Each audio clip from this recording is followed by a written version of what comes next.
It was 7:42 a.m. on August 17, 1943, and the air over WWII airfield in New Guinea was thick with humidity and dread.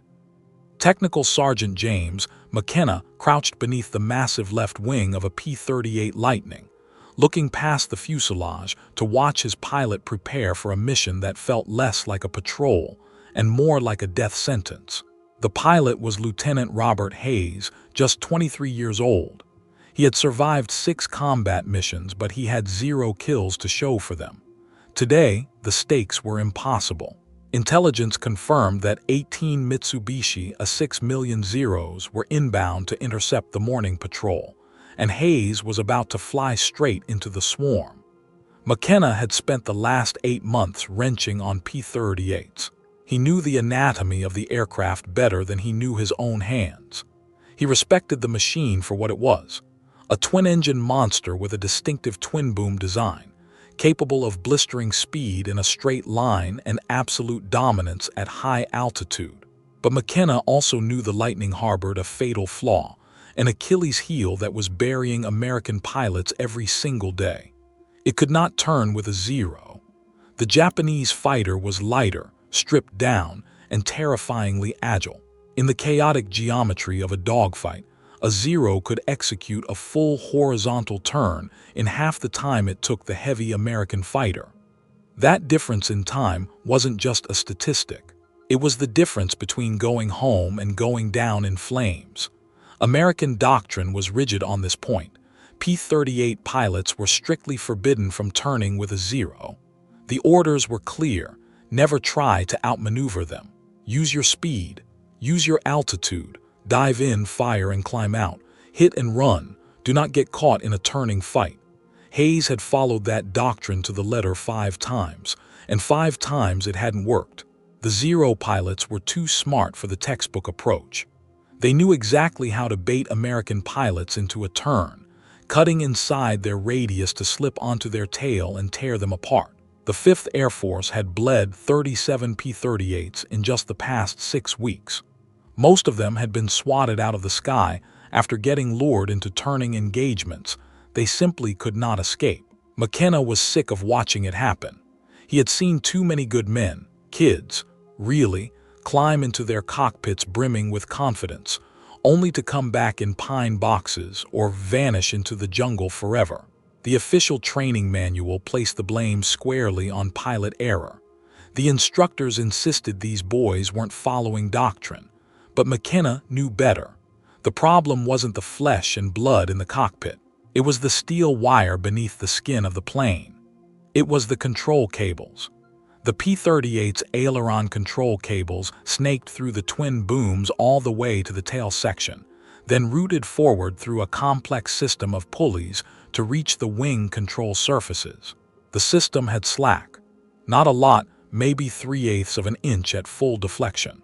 But that tiny, seemingly insignificant bit of play created a deadly hesitation between the movement of the stick and the response of the aileron. At high speeds, you wouldn't notice it. But at low speeds, in the gut-wrenching torque of a hard turn, that fraction of a second was an eternity. It was the difference between rolling inside a 0's turn and catching a 20mm shell in the cockpit. McKenna had taken this fight to the engineering officer 2 months ago. The response was bureaucratic stonewalling. The officer insisted the cable tension was within specifications. Factory tolerances allowed for that slack. Tightening it would void the aircraft warranty. And above all, no field mechanic had the authorization to modify flight control systems. That kind of decision required engineering approval from Lockheed. And Lockheed was sitting safe and sound 7,000 miles away in California. So McKenna made a choice. He decided to violate every single regulation in the Army Air Force Maintenance Manual. He scavenged a piece of piano wire from a wrecked aircraft, sheared it to exactly 6 inches, and bent it into a tight Z-shape. With steady hands, he installed it as a rogue tensioner on Lieutenant Hayes's left aileron control cable. The entire modification took just 8 minutes. It added a mere 0.4 of a pound of tension to the line, but the result was immediate. It eliminated the slack completely. Nobody noticed. The morning inspection crew didn't even look at the cable tension. Their eyes were fixed on engine oil levels and ammunition loads. McKenna said nothing. He stood by and watched Hayes taxi to the runway, watched the engines roar to life, and watched the P-38 lift off and disappear into the morning sky, heading straight toward the Japanese fighters. What happened in the next 17 minutes would change how every P-38 in the Pacific Theater flew. To understand why he did it, you have to go back to the first pilot McKenna lost to a Zero, Lieutenant David Chen. It was July 9, 1943. Chen had been in theater for only 3 weeks. McKenna had wrenched on his bird every single morning. They had bonded over California. Chen was a boy from Sacramento. McKenna was from Long Beach. Before the war, they had both been gearheads, working on cars. Chen had taken off at 06:15 on a fighter sweep. He came stumbling back 2 hours later with 3 jagged bullet holes in his left boom and a terrifying story about a Zero that had slipped inside his turn. Chen said he tried to roll out and dive away, just like the manual screamed to do, but the airplane felt sluggish. It was slow to respond, as if there was a disconnect between the moment he moved the stick and the moment the aircraft actually rolled. The Zero had nearly killed him. The only thing that saved his life was his wingman, who managed to shoot the bandit off his tail. McKenna studied the bullet holes. They were clustered in a tight, lethal group. It was perfect deflection shooting. The Japanese pilot had led Chen perfectly, anticipating exactly where the American plane would be. That shouldn't have been possible if Chen had rolled hard and dove immediately.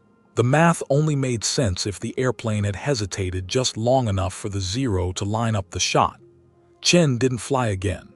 His aircraft was shipped back to the depot for major repairs, and McKenna never saw him again. 3 weeks later, the news drifted back. Chen was dead. He had been killed flying a different P-38 over Rabaul. It was the same damn story, caught in a turning fight, unable to roll out fast enough to escape. The second major loss was Captain William Morrison. Morrison wasn't a green kid. He was a flight leader, a veteran with 11 kills painted on his fuselage. He knew the lightning inside and out. He understood its limitations. He flew smart. On August 3rd, Morrison's flight intercepted 8 Zeros at 12,000 feet over Oro Bay. Morrison splashed 1 Zero on his first pass and swung around for another run. But 2 Zeros reversed on him. McKenna heard the recording of the radio traffic later. Morrison had tried to roll inverted and execute a split test to dive away. He called out over the radio that his controls felt mushy. The Zeros stuck to him through the entire maneuver, riding his tail until they shot him down at 4,000 feet. Morrison's wingman reported that the airplane looked lethargic, like Morrison was wrestling with the controls rather than flying them. Morrison died in the crash. Morrison's crew chief was a friend of McKenna's, a Texan named Rodriguez. Rodriguez was adamant that the machine had failed the man. He scoured the wreckage after recovery, checked the engine settings, the control surface rigging, the cable tensions. Everything was within spec. Technically, there was nothing wrong with the airplane. The official report stamped it as pilot error. Rodriguez didn't buy it. Neither did McKenna. By mid-August, McKenna had watched 17 pilots die. Some were friends. Most were just faces he saw briefly during pre-flight checks. But he had worked on all their aircraft. He had signed off on their maintenance logs, watched them taxi out, watched them take off. Some came back. Some didn't. The survivors all told the same haunting story. The P-38 felt slow to respond during hard maneuvering, as if there was a lag, a disconnect, between the pilot's hand on the stick and the aircraft's reaction. Most pilots accepted this as the nature of the beast. It was a heavy fighter with massive control surfaces. They assumed some delay was the price of admission. But McKenna knew that wasn't normal.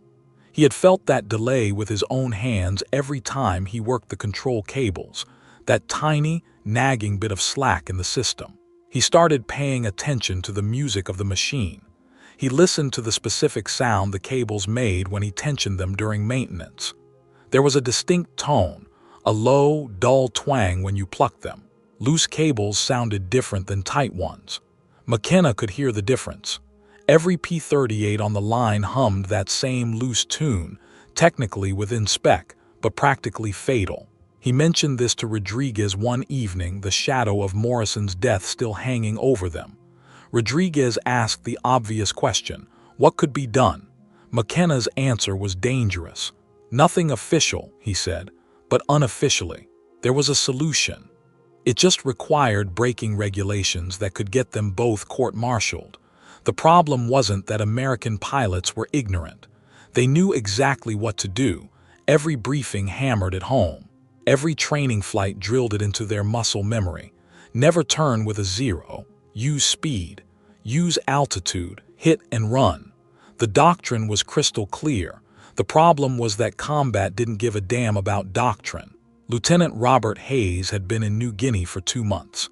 He was 23 years old, a farm kid from Iowa who probably knew tractors better than tactics. He had flown 6 combat missions and had 0 kills. It wasn't because he was a bad pilot. It was because he followed the rules. And the rules kept putting him in positions where he couldn't get a shot. On his 3rd mission, Hayes dove on a 0 from altitude, building up speed to 400 miles per hour. He came in out of the sun just like the manual said. He had the 0 in his gun sight, started to pull lead for deflection, and the 0 snap-rolled left and dove. Hayes tried to follow. His P-38 rolled into the turn, but it felt like it was moving through mud. By the time the nose pointed where he wanted it, the sky was empty. The 0 was gone. Hayes pulled out and climbed back to altitude. No shots fired. His 4th mission was worse. Hayes and his wingman jumped 2 zeros at 15,000 feet. Hayes got the first burst off, missed. The 0 reversed hard to the right. Hayes rolled to follow. Suddenly, his wingman screamed over the radio. 2 more zeros coming in from above. Hayes tried to roll back to level flight and dive away. The airplane responded, but slowly. Just slowly enough that one of the diving zeros poured a 3-second burst into Hayes's right boom. 20mm cannon shells tore through the metal. The shells didn't penetrate the cockpit, but they shook Hayes badly enough that he broke off the engagement immediately, running for home with his engines trailing smoke. Then came the 5th mission. That was the day Hayes watched his wingman die. The wingman was Lieutenant Thomas Parker, 21 years old, a kid from Boston. They had gone through flight training together, wingtip to wingtip. On August 14th, Parker got separated from the formation during a chaotic dogfight over Finchhafen. 2 zeros immediately latched onto his tail. Parker tried everything in the book. He rolled hard. He reversed. He tried to force them into a rolling scissors, but the zeros stayed with him through every desperate maneuver. Hayes heard Parker screaming over the radio, calling for help. He heard the raw panic in his voice. He heard him shout that his airplane wasn't turning fast enough. Then he heard the gunfire. Then he heard Parker scream. Then, nothing. Hayes didn't sleep that night. Neither did most of the squadron. Parker's bed stayed empty, a silent memorial until his personal effects were packed up in a cardboard box and shipped home. His P-38 was written off as a combat loss. The maintenance log noted no mechanical issues. The official cause of death was listed as pilot error during defensive maneuvering. McKenna had worked on Parker's aircraft the very morning he died. Everything had been perfect. Engine timing, control surface alignment, cable tension, all of it was within spec. The airplane was fine on paper, but Parker was dead anyway, and McKenna knew why. It was that fraction of a second delay in the controls, that tiny bit of slack that the manual said was acceptable. It had killed Parker just like it had killed Morrison and Chen and 14 others. The worst part was the smell. Every morning, as McKenna worked in the maintenance area, the heavy scent of aviation fuel, hot metal, and hydraulic fluid filled his nose. It was the smell of aircraft preparing for combat. It was the smell of a lottery, where you knew some of those machines would come back, and some simply wouldn't. And McKenna knew he would be there the next morning, smelling those same smells, working on more aircraft, and watching more pilots walk out to machines that simply couldn't respond fast enough to keep them alive. On the evening of August 16th, Hayes came to the maintenance area. He found McKenna working on his assigned P-38. Hayes didn't beat around the bush. He asked if there was anything at all, McKenna could do to make the airplane roll faster. Hayes said he didn't give a damn about regulations. He just wanted a chance. McKenna looked at him and saw the naked fear in his eyes. He saw the desperation of a kid who knew, with absolute certainty, that he was going to die if something didn't change. McKenna told Hayes to come back in the morning. He'd see what he could do. McKenna worked alone that night. The maintenance hangar fell quiet after 2,300 hours. Most of the crew had racked out for the night. The only sounds were the distant, rhythmic rumble of generators and the frantic buzz of insects throwing themselves against the overhead lights. The air hung heavy, thick with the scent of engine oil and cloying tropical humidity. He pulled the inspection panel off the left boom of Hayes's P-38. The metal was still warm to the touch, holding the heat of the day's sun. Inside, the aileron control cable ran through a series of pulleys, disappearing toward the tail section. McKenna grabbed the cable with both hands and pulled. He felt the slack immediately. There was maybe 3/8 of an inch of play before the tension caught. His hands were coated in grease, and his fingers ached from a full day of maintenance work, but he could feel that slack as clearly as a heartbeat. It was wrong. He knew it was wrong. The solution came from the boneyard. The piano wire came from a salvaged P-38 that had ground looped 2 weeks earlier.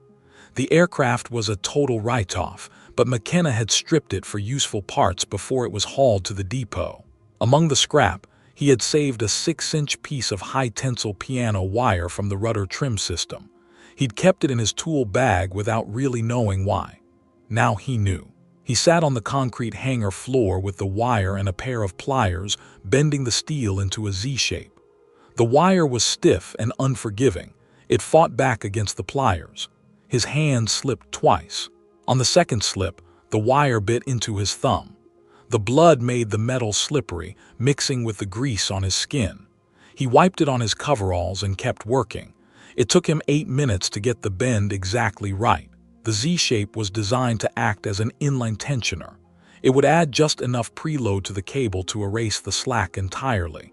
But installing the damn thing was harder than bending it. The space inside the boom was tight, unforgivingly so. McKenna had to work with one hand while gripping a flashlight with the other. The beam danced and jittered, casting erratic shadows across the cable system as he moved. He wedged his shoulder against the boom structure, the raw metal edge biting into his arm. He could feel sweat trickling down his spine, defying the cool of the night air.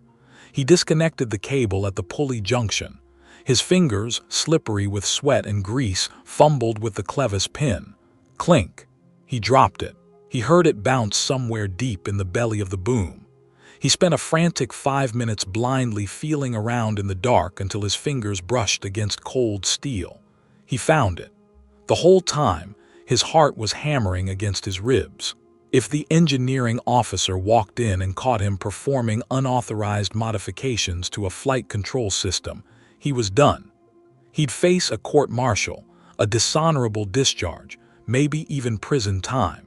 But the alternative was worse. If he didn't do something, Hayes was a dead man. He inserted the piano wire tensioner between the cable end and the pulley and reconnected the cable. The fit was tight, fighting him every inch of the way. He had to force the clevis pin through. When it finally seated with a satisfying click, he tested the tension by hand. He pulled on the cable. No slack. The control surface moved immediately.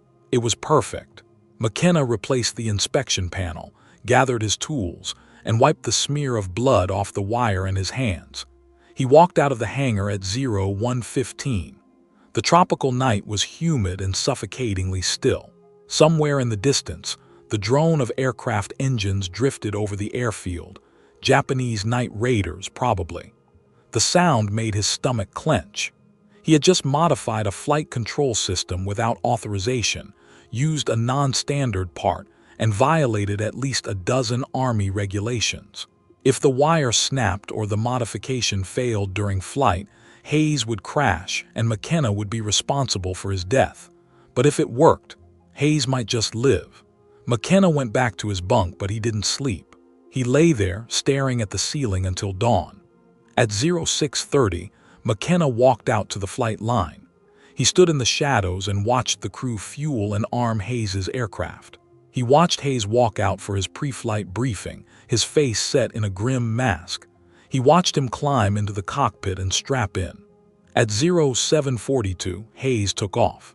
McKenna stood rooted to the tarmac and watched the P-38 claw its way into the morning sky. He watched it join formation with 16 other aircraft, a silver school of sharks swimming into the sun. He watched them bank northwest, heading toward Japanese airspace. And then all he could do was wait. The engagement started at 08:14. Hayes's flight of 4 P-38's intercepted 9 Zeros at 13,000 feet over the Huon Gulf. The morning sun was directly behind the Americans, the perfect setup for a blindside diving attack. Hayes was flying the number 3 position. His element leader called out the bounce. They rolled in. Hayes picked out a Zero trailing at the back of the formation. He dove from altitude, gravity compounding his engine power until the airspeed indicator trembled at 380 miles per hour. The Zero grew larger in his gun sight. Hayes could see the red rising sun painted on the fuselage. He could see the pilot's leather-helmeted head inside the canopy. He pressed the trigger. The nose of his Lightning erupted as 4 50 caliber machine guns and a single 20mm cannon hammered in unison. Tracers reached out like fiery fingers. Most missed. A few hits sparked uselessly off the Zero's wing. It wasn't enough. The Zero pilot reacted instantly, snap-rolling to the right and diving away. Hayes rolled to follow. That was when he felt it. The airplane responded instantly. There was no delay, no mushy lag. The stick moved, and the massive twin-boom fighter rolled immediately. Hayes had never felt his P-38 move like that. It was as if the airplane had been waiting for his command and executed it the microsecond he thought it. He rolled 90 degrees in what felt like half the normal time. He got his nose down. The Zero was right there in his sight picture. He fired again, a long 3-second burst. The rounds walked up the Zero's fuselage from tail to cockpit. The Zero's engine exploded in a ball of flame. Debris flew off into the slipstream. The Japanese aircraft rolled inverted and fell toward the green jungle below, trailing a thick ribbon of black smoke. It was Hayes's first kill, but there was no time to celebrate. Break left, bandits high. His wingman called out Zeros diving from above. Hayes looked up and saw 3 of them coming down in a shallow, screaming dive. They were coming fast. They had seen him shoot down their friend, and now they wanted blood. Hayes shoved the throttles forward and started to climb, but the Zeros carried too much speed from their dive. They would be on him in seconds. His only option was to reverse and fight. Every instinct he had screamed at him to keep climbing, to keep running. That was the doctrine. But today, doctrine meant dying. He rolled hard left and pulled. The P-38 snapped around like nothing he had ever experienced. The nose sliced through the horizon. He saw the lead Zero. The Japanese pilot was turning to follow him, but he hadn't expected Hayes to reverse that fast. The Zero was caught flat-footed in a bad position, its belly exposed. Hayes pulled lead and fired. He hit the Zero in the left wing root. The wing folded up like wet cardboard. The Zero tumbled out of the sky. 2 kills in 30 seconds. The other 2 Zeros tried to trap him in a scissor maneuver, alternating their turns to force him to overshoot. Hayes stayed with them. Every time they reversed direction, his P-38 snapped into the turn instantly. No delay, no fighting the controls. The airplane did exactly what he wanted, the moment he wanted it. It was like flying a different aircraft, like someone had removed invisible weights from the control system and set the beast free. 1-0 made a mistake. He reversed too hard and bled too much speed. Hayes cut inside his turn instantly. The range was point blank, maybe 200 feet. He fired. At that distance, he couldn't miss. The 0 simply came apart. Pieces of the Japanese aircraft tumbled past Hayes's canopy. He felt the P-38 shudder as debris slammed into his right boom. 3 kills. The fourth 0 turned tail and ran. Hayes didn't give chase.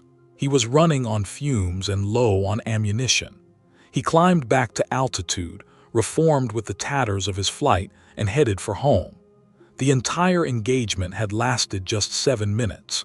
When Hayes touched down at WWII at 0903, McKenna was waiting like a statue on the flight line. Hayes shut down the engines and climbed out of the cockpit. His hands were vibrating. His flight suit was dark with sweat. He walked straight to McKenna.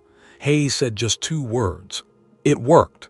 What neither of them realized was that 6 other pilots had watched Hayes's engagement from altitude. Captain Frank Mitchell had seen the entire fight from 15,000 feet. Mitchell was a flight leader in the 475th Fighter Group. He had been watching Hayes's element mix it up with the zeros below when he noticed something impossible. Hayes's P-38 was rolling faster than any Lightning Mitchell had ever seen. The heavy aircraft snapped through maneuvers like it weighed half of what it should. Mitchell knew every pilot in the theater. He knew their skill levels. Hayes was good, but he wasn't that good. Something was different about his airplane. After landing, Mitchell cornered Hayes in the debriefing room. Hayes was still amped up on adrenaline, his hands shaking as he tried to fill out the combat report. 3 confirmed kills. Mitchell asked him point blank, what was different? Hayes said he didn't know. His airplane just responded better today, faster. Mitchell asked if maintenance had touched the aircraft. Hayes said he should talk to Technical Sergeant McKenna. Mitchell found McKenna in the maintenance area 2 hours later. McKenna was buried in the guts of a different P-38. His hands were black with grease. His coveralls were stained with hydraulic fluid. Mitchell asked him directly, "What did you do to Hayes's airplane?" McKenna looked at him for a long moment, weighing the cost. Then he told him everything.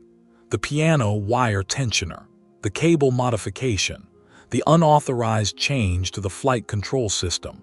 Mitchell listened without interrupting. When McKenna finished, Mitchell asked if he could do the same modification to his aircraft. McKenna said yes, but Mitchell had to understand the risks. The modification wasn't approved. It wasn't tested. If something went wrong, both of them would face charges.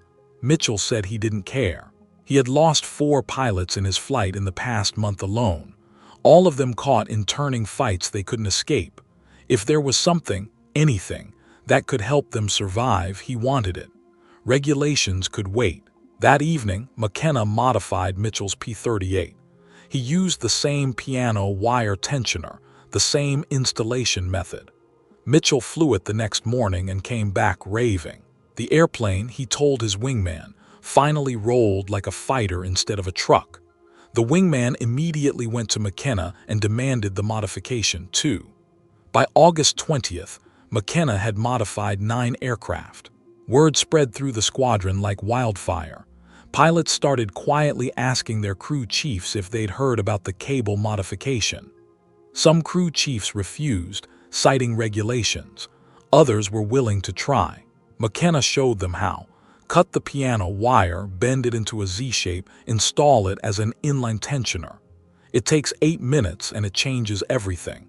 The modification spread from pilot to pilot and mechanic to mechanic.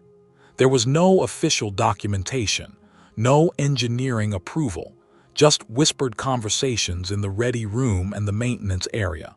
Hayes shot down 2 more zeros on August 22nd using the modified controls. Mitchell got 3 on August 25th. Other pilots started coming back from missions with kills instead of excuses. The statistics were impossible to ignore. Lieutenant James Watkins was a crew chief with the 49th Fighter Group stationed at GUSAP. He heard about the modification from a pilot who had transferred from WWII. Watkins was skeptical, but he tried it on 1 aircraft. The pilot came back from the next mission with his first kill after 8 weeks of combat. Watkins modified 4 more aircraft immediately. Other crew chiefs in the 49th started doing it, too. By early September, maybe 40 P-38's in New Guinea were flying with the Ghost modification. The engineering officer at WWII noticed something was different but couldn't figure out what. Control cable tensions checked out perfectly during inspections, because the crew chiefs were removing the tensioners before the officers arrived and reinstalling them the moment they left. The pilots knew. The mechanics knew. Nobody told the officers. The kill ratio started shifting. In July, American pilots in the Southwest Pacific lost 2 P-38's for every 0 destroyed. In August, it was 1.3 to 1. By September, it was nearly even. Something had changed, but officially nobody knew what. Then, the Japanese noticed. Japanese fighter pilots first reported the change in late August.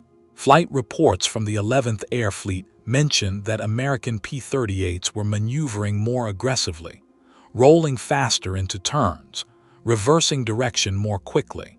The reports noted with alarm that tactics which had worked reliably for months were suddenly failing. Lieutenant Commander Saburo Sakai was one of Japan's top aces, with 64 confirmed kills. He had been fighting American pilots since Pearl Harbor. On September 3, 1943, Sakai engaged a P-38 over WWII. He used his standard tactic: draw the American into a turning fight, wait for the heavy fighter to begin its roll, and then snap his turn back in the opposite direction to cut inside the American's turning radius. Except the P-38 reversed with him. Sakai had executed this maneuver dozens of times. He knew exactly how long it took a P-38 to roll. He knew the timing perfectly. But this P-38 rolled faster than physics said it should. Sakai barely avoided a head-on collision. The American got guns on him instantly. Sakai had to dive away to survive. He returned to base confused and frustrated. Other experienced Japanese pilots reported similar encounters. The Americans weren't flying differently. They were still using the same tactics, but their aircraft were responding faster. Fractionally, perhaps, but enough to matter. Enough to disrupt the timing that Japanese pilots had learned to exploit. Japanese intelligence tried to determine what had changed.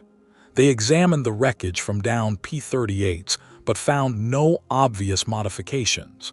The aircraft looked identical to the ones they'd been fighting for months. The engines were the same. The armament was the same. Nothing visible had changed. What the Japanese didn't know was that the secret was hidden inside the boom, a 6-inch piece of piano wire that looked like original equipment. Even if they had found it, they might not have understood its purpose. It wasn't a new weapon system. It wasn't a new engine. It was just a minor modification to control cable tension. But that minor modification was killing their pilots. By mid-September, Japanese pilots were losing aircraft to P-38's at rates they hadn't seen since early in the war. The psychological impact was significant. They could no longer predict the American fighters' behavior. The safe maneuvers were no longer safe. The hunter was becoming the hunted. For 2 years, 0 pilots had owned the sky in turning fights. They knew, with the arrogance of the undefeated, that they could outmaneuver anything the Americans flew.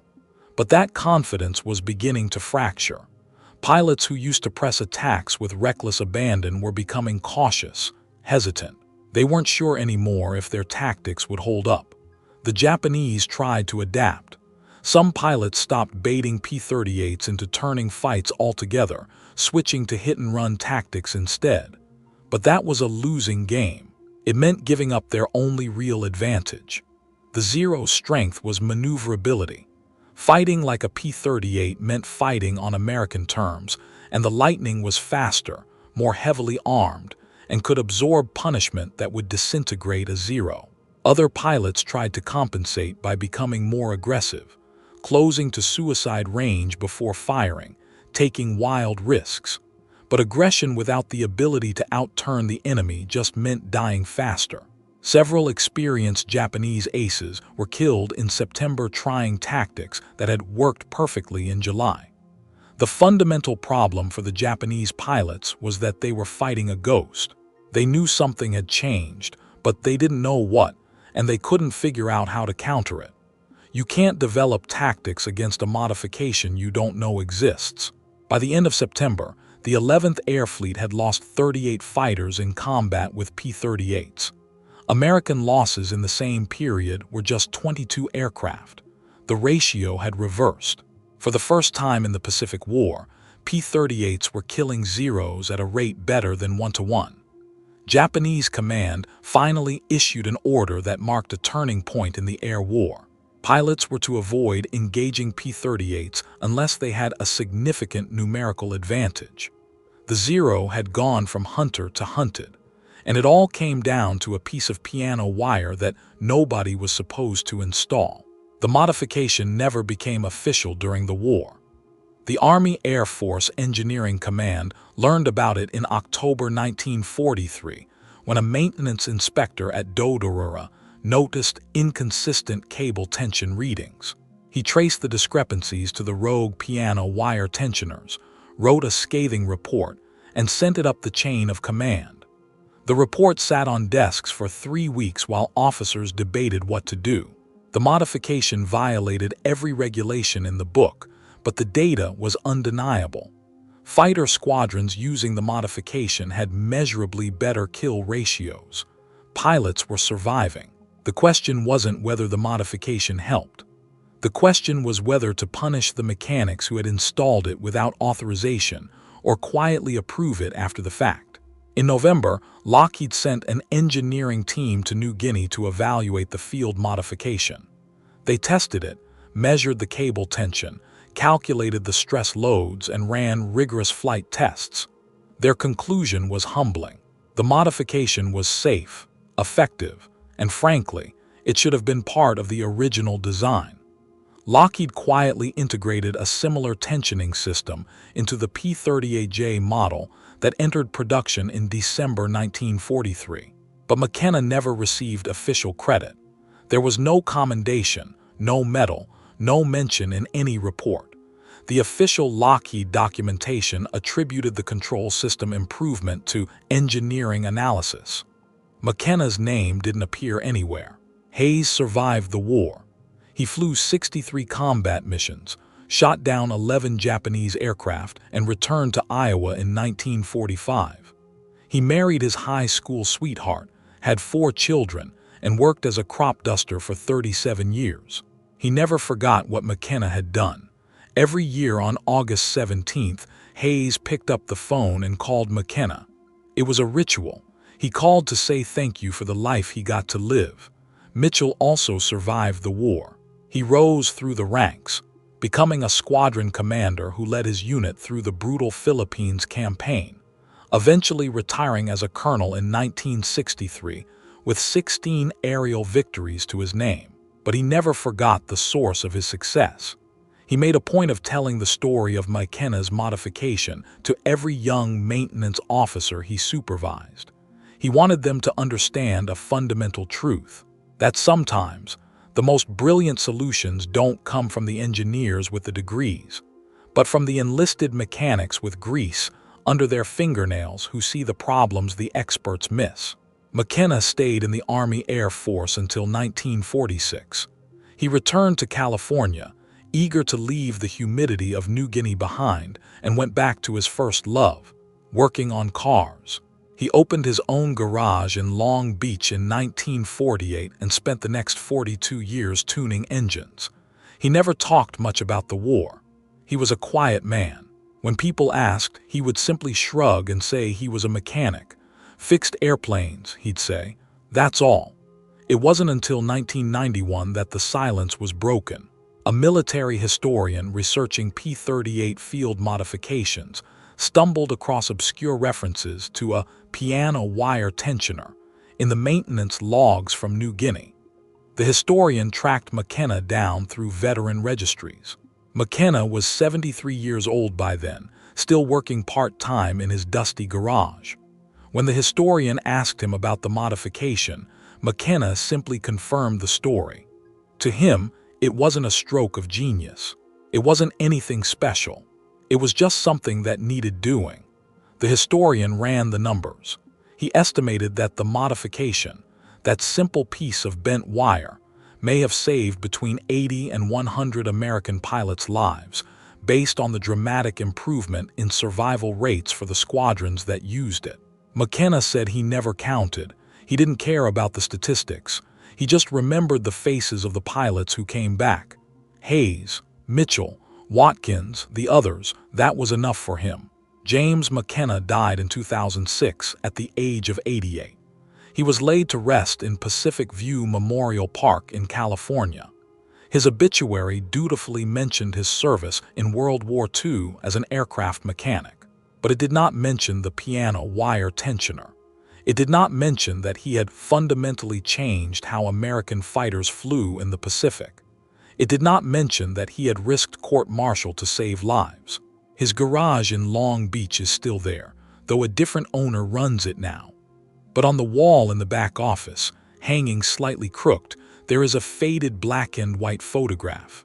It shows a young mechanic in oil-stained coveralls standing next to the massive boom of a P-38 Lightning. The date written on the back in shaky ink is August 1943, New Guinea. That is how innovation actually happens in war. It doesn't always come down from official channels or high-ranking engineering committees. It comes from the ground up. It comes through sergeants and mechanics who see a problem, find a solution, and don't wait for permission to do the right thing. If you found this story as compelling as we did, please take a moment to like this video. It truly helps us share more of these forgotten stories from the Second World War. Subscribe to stay connected with these untold histories, because each one matters and each one deserves to be remembered. And we would love to hear from you. Leave a comment below telling us where you are watching from. Our community spans the globe from Texas to Tasmania. From veterans to history enthusiasts, you are part of something special here. Thank you for watching, and thank you for keeping these stories alive.